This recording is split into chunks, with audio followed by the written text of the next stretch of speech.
नमस्कार दोस्तों, आपका स्वागत है आर्ट ज्ञान कला यूट्यूब चैनल पर।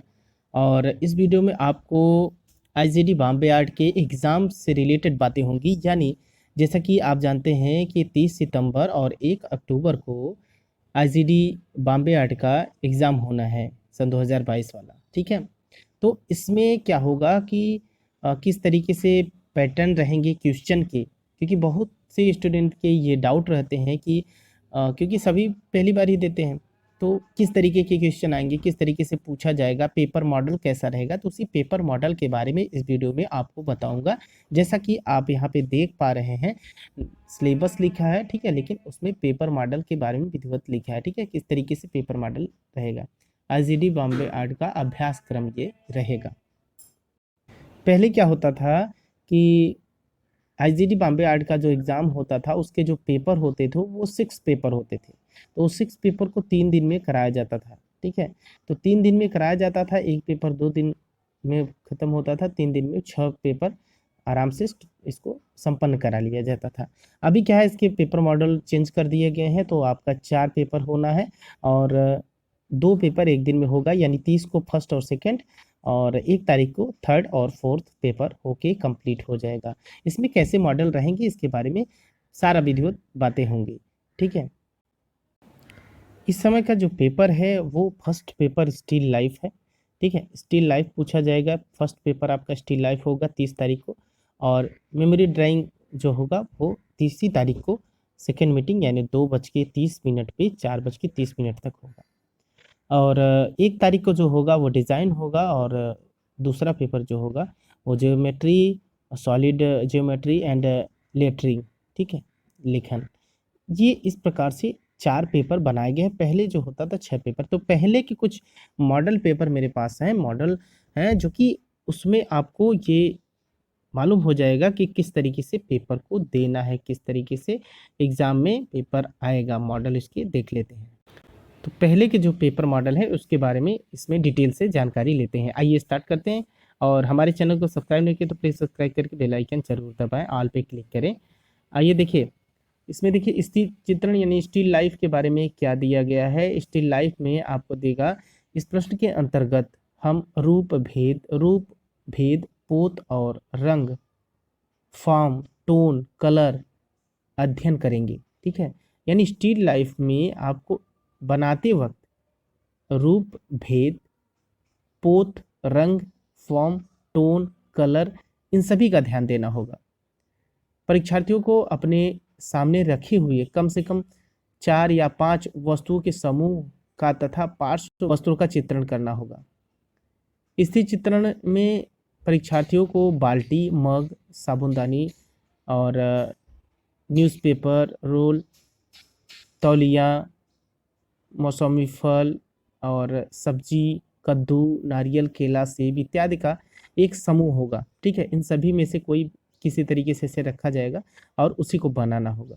लेकिन क्या आपको ध्यान देना है, भेद, पोत, रंग, फॉर्म, टोन, कलर, इन सभी पर उसका विशेष ध्यान देना होगा बनाते समय।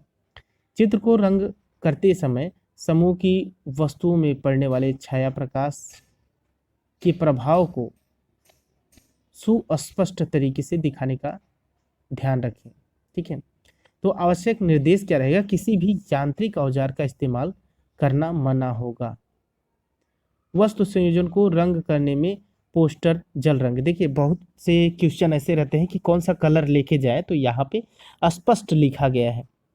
पोस्टर कलर, जल रंग, ऑयल कलर, वैक्स, गुचान कलर, पेंसिल आदि, यानी पेंसिल कलर से भी आदि किसी भी माध्यम से प्रयोग कर सकते हैं। यहाँ स्पष्ट रूप से ये लिखा गया है। तो ये क्वेश्चन आपका सॉल्व हो गया। मान लीजिए कि कौन सा कलर लेके जाएं, क्या करें।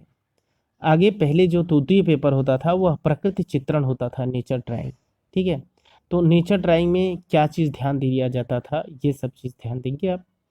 तो नेचर ड्राइंग में प्राकृतिक वस्तु रूपों का अनुरूप गठन करना होगा। यानी आपके सामने रखे हुए पुष्प, यथा जैसे गुड़हल का, गुलाब का, सूरजमुखी का, इन सभी का पुष्प रखा जाएगा, उसी को देख के बनाया जाता है, यानी फूल पत्ती सहित बनाना होता है जैसे।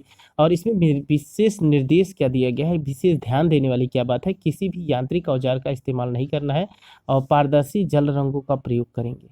ठीक है, पारदर्शी जल रंगों का प्रयोग करेंगे।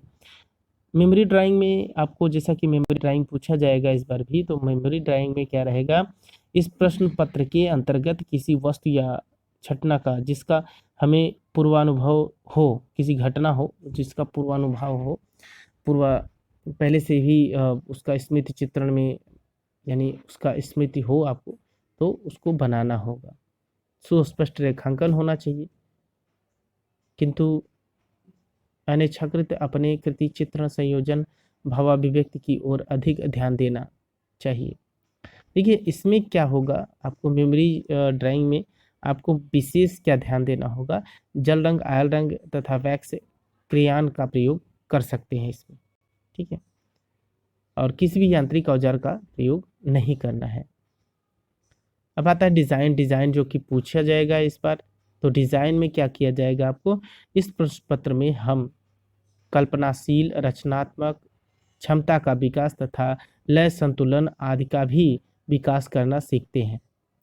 इसमें प्राकृतिक पुष्प तथा कमल, कनेर, गुड़हल, सूरजमुखी अथवा गुलाब इत्यादि तथा उसके कलियों तथा पत्तियों पर आधारित अलंकारात्मक आलेखन का निर्माण करना होता है। साथ ही इस आलेखन में आवश्यकता तथा निर्देशानुसार पशु पक्षियों का, मानवाकृतियों का निर्माण किया जा सकता है। आलेखन किसी विशिष्ट उद्देश्य की पूर्ति हेतु बनाया जाएगा। फ्री हैंड में आपको तेज अपना किस तरीके से आप पेंसिल दौड़ा रहे हैं इसके बारे में होता था। आप जल रंग से, पोस्टर रंग से उसका प्रयोग कर सकते थे। ठीक है, हूबहू जो सेट होता है उस सेट को दिया जाता था। और छठवां पेपर भूमध्य और अक्षर लेखन होता था, जो कि ज्योमेट्री एंड लेटर राइटिंग से संबंधित होता था, जो कि आपका चौथा पेपर रहेगा। ठीक है, तो चौथा पेपर जो रहेगा वो पहले का छठवां पेपर होता था। तो इसमें कर्तव्य, भूमिका तथा ठोस ज्यामिति का प्रयोग होना चाहिए। तो इसमें देखिए बहुत सारी डिटेल से दिया गया है और थोड़ा सा स्पष्ट है। ठीक है, तो समांतर रेखाएं बनाना होगा, कोड का निर्माण करना तथा उसके कई भागों में विभाजित करना होगा, रेखाओं का विभाजन करना होगा, त्रिकोण बनाना होगा, त्रिभुज बनाना होगा, ये सभी बनाना होगा।